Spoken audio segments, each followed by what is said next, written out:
сакам да ве замолам да сите, освен оној што ќе говори овде, да носиме маски, да држиме дистанца.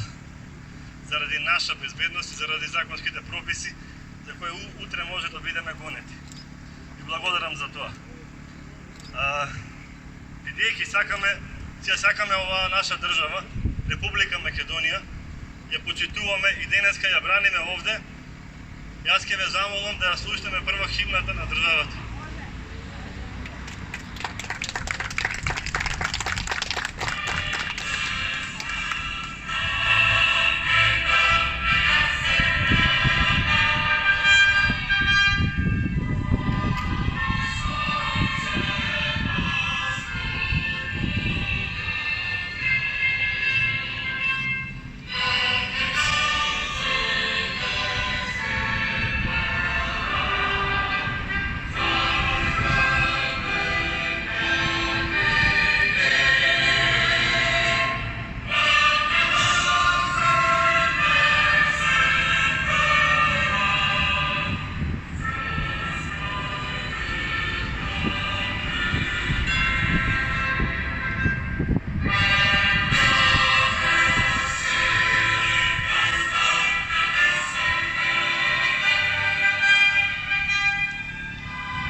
Химна е дека ние ќе се бориме за своите правдини и затоа денеска сме тука, да се сочуваме државата.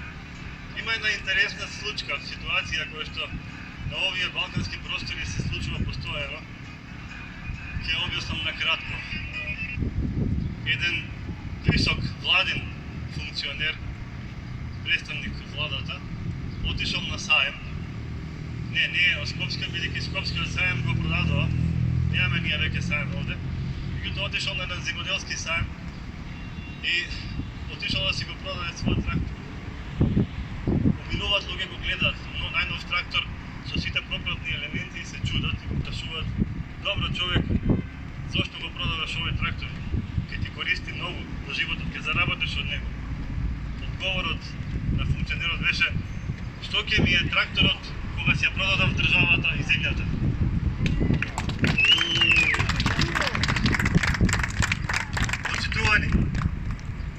Денес е 25 мај, ден на младоста. Овој ден му се радувавме, го славевме.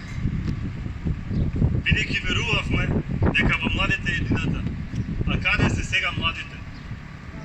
Ретко кој остана овде. Затоа што со секоја нова власт се помалку личиме на држава. Овде сме за да спречиме втората криминална транзиција наречена Закон за распродажба на државно земјоделско земјиште. Овде сме за да ја сопреме легализацијата на криминалот и корупцијата преку Законот за легализација на дивоградбите. Овде сме со цел да си ја сочуваме државата. Ние како граѓани и активисти се изнаслушавме лаги од политичарите, се изнагледавме грабеж, манипулации, сценарија за разнебитување на државата, криминал, страф, прљавчина и плач. Ги научивме навиките на нашите легално избрани джелати, нивните стратегии и планови. Научивме како лажат и како манипулираат. Ние знаеме дека под лажната грижа за граѓаните се крие огромна желба за нивни профит. Ова не се закони за помош на обичниот човек. Под ова се крие огромна измама со која треба да ги нахраниме богатите. Ние тоа никогаш нема да успееме. Така е. Истите тие што во долгата транзиција да ги украдува фабриките и ве оставија на улица, сега со нашите пари сака да не одземат и земјата, понатаму и водите, и да не остават гладни и жедни. Истите тие, чии црни бизниси беа толерирани, кои украдува од нас и од државата, кои беа недостапни за правдата, сега повторно им се нуди можност за да си го легализираат криминалот и да добијат монополи за нови, чисти заработки. Затоа денес го креваме нашиот глас против овие и сите други противдржавни закони, поднесени или веќе донесени од оние кои се во скутот на олигархијата, закони кои од нас ќе содадат финансиски робови, беззначајна маса која ќе мора нив да ги обслужува за да преживее. Стапиците по кои треба да се најдеме, доколку им поверуваме, ќе доведат да ја изгубиме земјата, водите, пазарната економија, нашата независност, државата и нашата слобода. Непостоењето на одговорност преку приватизираните и корумпирани судови ќе доведат да го изгубиме она што ни го оставиле предците и што сме го стекнале со нашиот труд и нашата борба. Нашите имоти ќе бидат дополнително деградирани, за да големите играчи можат ефтино да ги купат. Во наредните говори ќе ги поканам моите сокраѓани и собарци Ана Глигорова, Тони Никушевски, Благица Сековска и Јордан Трајков да објаснат кои се сите незаконитости и скриени опасности. Ви благодарам. Ние, граѓаните, не простуваме повеќе. Така е.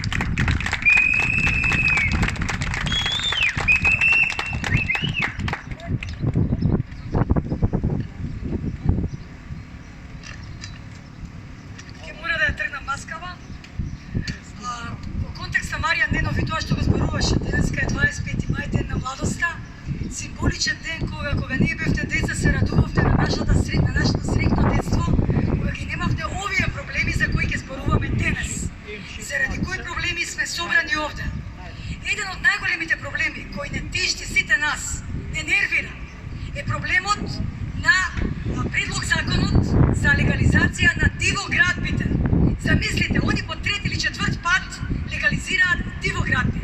Но овој пат, овие дивоградби се изградени во националните паркови, изградени се по шумите, изградени се таму каде што има биосфера, каде што има флора и фауна, таму каде што никаде во цивилизираниот свет не се гради ништо. Тоа се места извори на кислород, на здрава животна средина. Значи, уставот е повреден во својот, прекршен во својот член 8, каде што темелите на уставот се владеењето на правото и заштитата на животната средина. Тоа е прво. Најспорниот член во новиот предлог закон е членот 41, со кој се амнестираат сите кривични процеси, сите прекршочни процеси, граѓански процеси и сите оние управни постапки на сите оние протагонисти на легалниот или легалниот криминал кој е правен во врска со дивоградбите. Сега јас би се навратила на нешто друго. Тие можеби нема да легализираат се, можеби ќе направат политички консензус, Валкан политички консензус. Значи Валкан, само заради тој Валкан политички консензус имаме 80 дивоградби, 80 ugostителски објекти на шапка. Затоа на Матка се гради монструозен бетонски објект. Се заборави на Скопје 2014, на најголемата дивоградба во историјата на Македонија, на Нова Македонија, на овие 30 години. Значи тоа е сите протагонисти на тој проект ќе бидат амнестирани со член 41. Тоа не смееме да го дозволиме. Но ја би се навратила еден друг дел на злосторството, а тоа е сите оние кратежни дозволи кои се дадени преку рака од урбаната мафија, оние градежни дозволи, каде што имаме непристојно блиски згради, каде што Скопје на делови личи како бразилските фавели, во Рио и во Сао Пауло, така личи Скопје, дали знаете? Дека побеѓу тафталиџи и козе не може да се помине? Дека има еден огромен зид кој ги затвара во општина Карпаш? Би се вратила на државниот градежен инспекторат, државниот инспекторат за градежништво и урбанизам, кој е инволвиран. Зошто молчеле? Зошто молчеле градоначалниците? Зошто молчеле сите советници, советите на општините кога тие граделе во паркови национални? Бараме ревизија на целата работа на инспекторите, ревизија на работа на советниците и на градоначалниците. Зашто е дадена дозвола за некои објекти и зашто некои објекти се воопшто изградени врз државно земјиште? Тоа се нашите барања.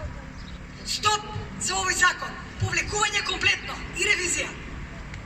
Браво! Ја повикувам Благица Сековска.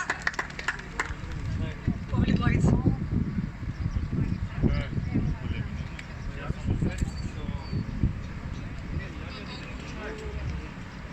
Добар ден на сите. Било ми е што има некој да ме слушни денеска, ама жалосно е што сме во толку мал број за едно вакво значајно прашање. Луѓето како да не знаат што значи продажба на земја. Велиме мојата земја. Што е мојата земја? Зарем мојата земја е само идеја? Зарем мојата земја не е земјата по која што ја газиме и земјата која што ја обработуваме? Ке парафразирам тука една изрека на хопи индијанците. Велат, земјата не ја наследивме од нашите предци, тука ја позајмивме од нашите потомци. Што ние ги вратиме на нашите потомци сега, кажете ми? Не треба да бидеме многу паметни, па да предпоставиме што се може да се случи. Доволно е да ги погледнеме негативните искуства на земјите кои што го прошле ова пред нас.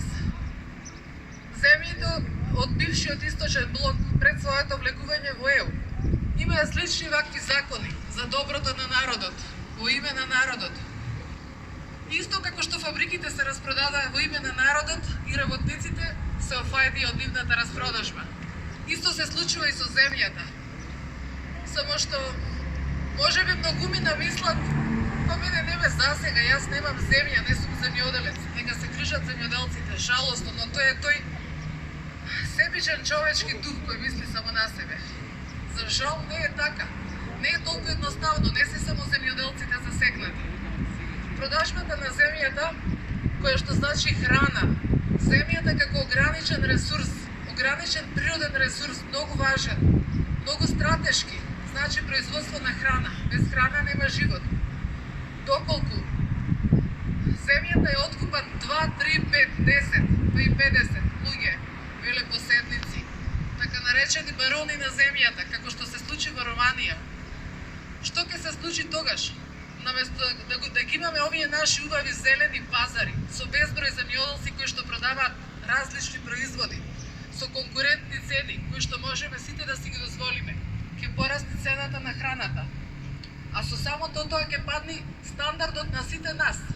На нас што живееме во урбани средини, што мислиме дека земјоделското земјиште воопшто не засега и многу е далеку од нас. За жал не е така. Има уште повеќе други импликации. Во Романија, после продажбата на земјоделското земјиште, во рок од 5 години пропаднаа 250.000 мали фарми. Тоа се 250.000 пута 4 членови на нивното семејство, луѓе кои што останаа без работа. Тоа е пораст на руралната сиромаштија, пораст на невработеноста и пат на општиот статут. За сметка на малкумина, кои што треба да бидат феудалци. И не е само тоа, не се само економски импликациите. Замислете какви социјални импликации ќе има сето тоа. Замислете земјопоседници кои што поседуваат по стотина илјадници хектари. Во моментот постојат во светот земјопоседници, така наречени ленд грабери или грабачи на земја кои што поседуваат по милиони хектари. После енергенсите и лековите, следен производ кој што има најголем обрат на светските пазари е храната, а храната на светските берзи расте. да размислуваме дека продажбата на земјоделското земјиште всушност значи проблем со обезбедувањето на храна за населението, што е многу сериозна работа. А каде се тука еколошките импликации? Каде се тука негрижата за животната средина, кои што тие идни замислени земјопоседници, кои што многу скоро ќе станат реални, ќе почнат на својата земја за 10 години од денес да градат се што сакаат, индустријски објекти, дополнителни нови загадувачи, ќе произведуваат култури кои што воопшто не служат за човечка исхрана, например.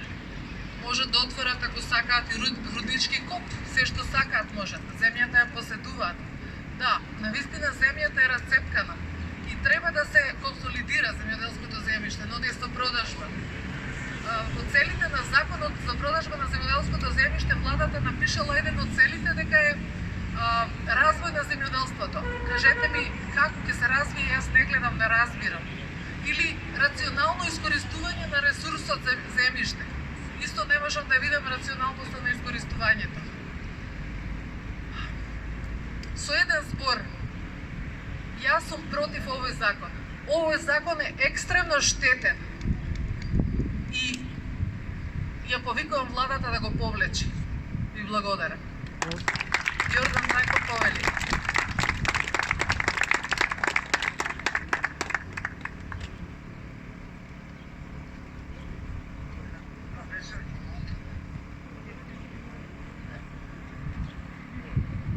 Добар ден, јас сум денеска овде пред вас, ама заедно со моето ранче кое го носево и во шарената револуција. Сакам да изнесам неколку факти како дојде до оваа ситуација да денеска пред нас, пред јавноста е овој закон кој повеќе е криминален отколку што внесува некој правен поредок во него. Во 2009 година во оние годишни извештаи на Европската комисија вели Република Македонија треба да формира независна агенција за државен имот. Република Македонија не знае што све има. Значи никаква евиденција до крај, рачистена. А има многу, нели? Државата има и градежно земјиште, и неизградено градежно земјиште, и акции, и удели, и многу имоти кои се од безбедносниот сектор и така натаму. Значи, прво, државата треба да се седне и да се види што све се располага, со каков имот. И дали токмо ово земјоделското земјиште треба најнапред да го продава. И тоа по смешно ниски цени. Втората работа негде во 2005 година. Тогаш настанува промена во собственичките односи, пречутно, чутно на некој начин, во кој владата единствено станува орган кој се грижи за државниот имот. Претходно беше службата за општи работи, а владата некако како надзорен или контролен орган. Во таа 2005 година се случува да све е владата кој има зграбчена сета оваа материја. И таа одлучува кога ќе продаде, на кому ќе продаде, како ќе продаде и така натаму. Потоа, во проблем во Република Македонија неколку пати истакнато дека прво што треба да се направи е тоа да може приватното земјоделско земјиште да се продаде на странци. Сега регулативата не е усогласена со европските нормативи. За да продадете приватно земјоделско земјиште, ако имате потреба, нели, како моите сега Вујковци кои има 47 хектари. Лошо земјиште, не е убаво, но никој не е заинтересиран да го купи. Зошто не може тоа прво да се регулира, да приватното земјиште, да оној што сам го стекнал на некој начин, може да одлучи кога и на кому и по која цена да го продаде. Не е исто да продава земјиште внатре во Република Македонија меѓу правни и физички лица во државата и кога купува се доаѓа од странство.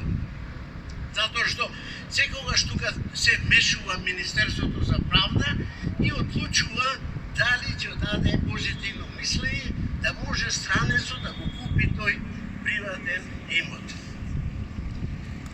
Ако сега предмет на разгледување е земјоделското земјиште, зошто не се постави прашањето како државата дошла до тие 580.000 хектари земјоделско земјиште, од кои, односно 41% од овие 580.000 хектари.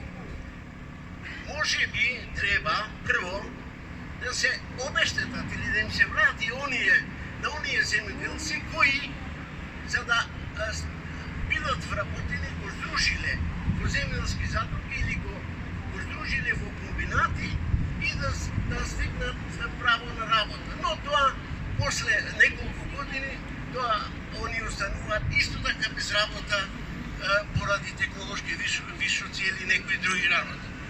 Значи, сакам да кажам уште еднаш дека ова е доста комплицирана материја и немојте да верувате на кажувањето дека овој закон е правен бурник. Јас се сеќам министерот за земјоделие како кажува, ова е правено бурник на Германија. Таму со устав е забрането државно земјиште да продајате. Таму е правен бурник на Хрватска. Одете државата дали продава земјиште и така натаму. Тоа значи дека ова е сериозен проблем на кој треба и сериозно да му се приде. Благодарам многу. Браво! Благодарам за Славко. А сега ќе одржи своји говори.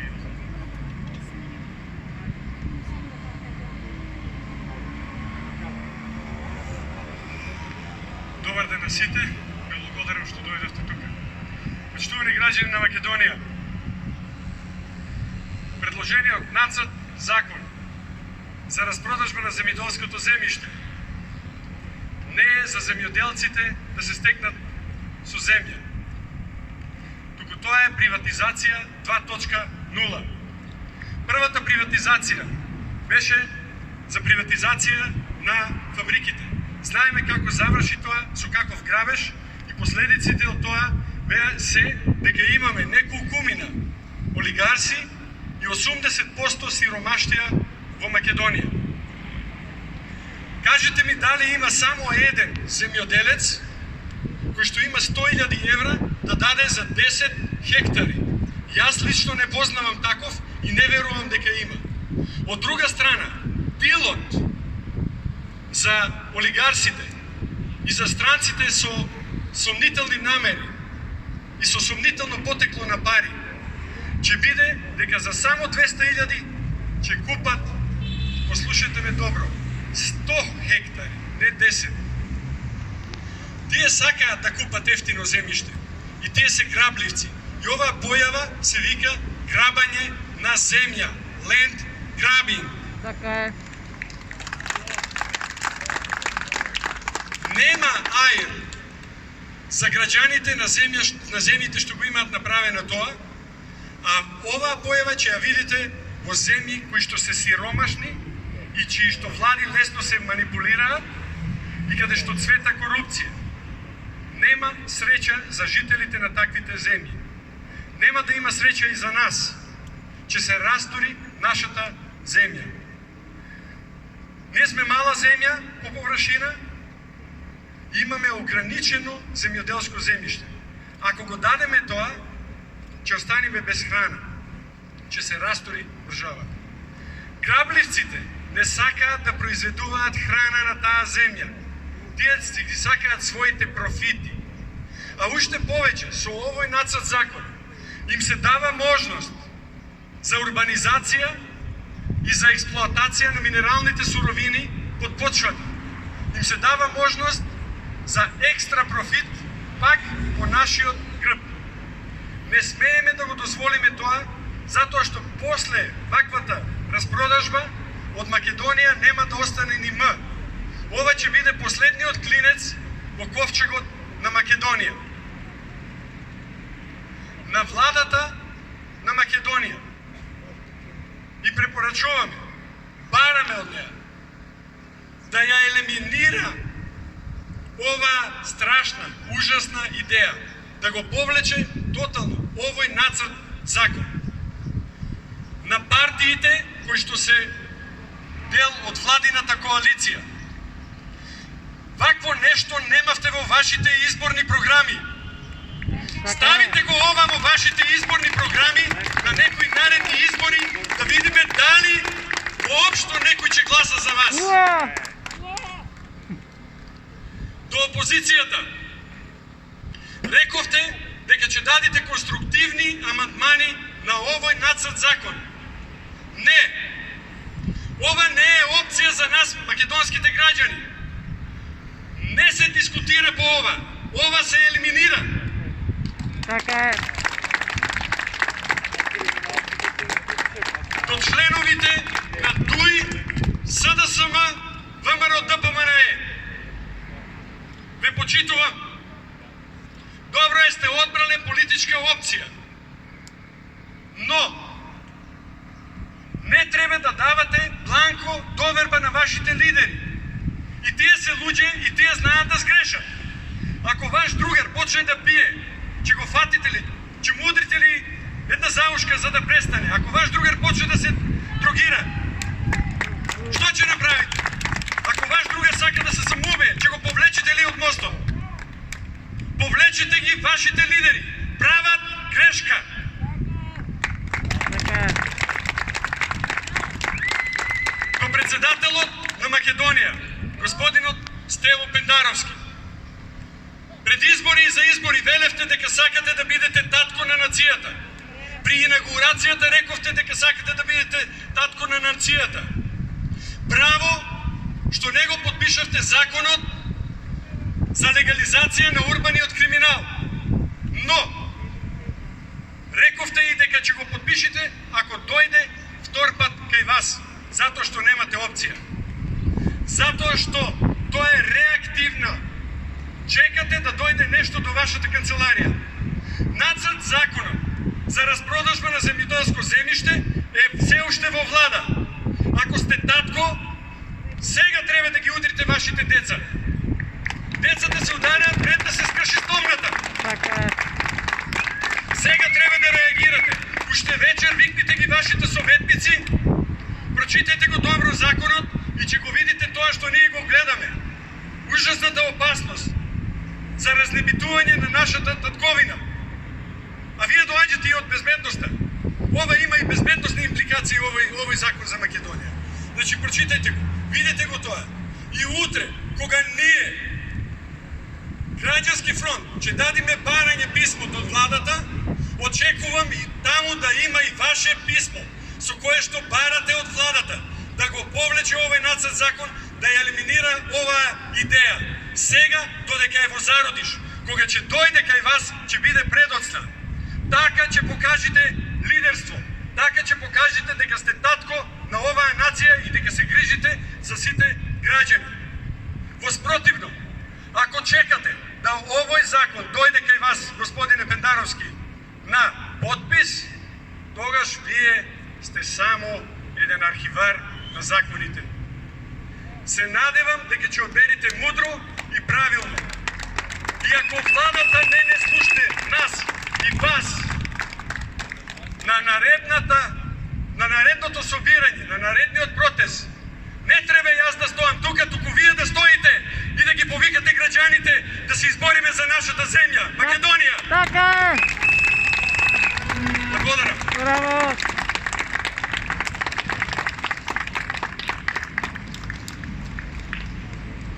Другари, тоа е само почеток. Ние ќе имаме и други акции. Целта ни е да ја дигнеме свеста кај луѓето, кај граѓаните што се случува и кои се скриените стапици кои што ни ги поставуваат. Утре, како што рече Јордан, ќе донесеме наши барања овдека во владата, тоа ќе биде циркуларно писмо до повеќе институции, до председател владата. Понатаму како иницијативен одбор ќе се состанеме и ќе решиме какви други активности да имаме. Оваа борба ќе продолжи. Јас сакам да ви заблагодарам денеска што бевте овдека, толку сме силни сме. Така И е. сме спремни да смениме нешто во оваа држава и да се сочуваме. Браво. За жал немаме сендвичи, меѓутоа кој е жеден нека повели на вода и за 10 на минути да ослободи на улицата да може луѓето да поминуваат. Ви благодарам.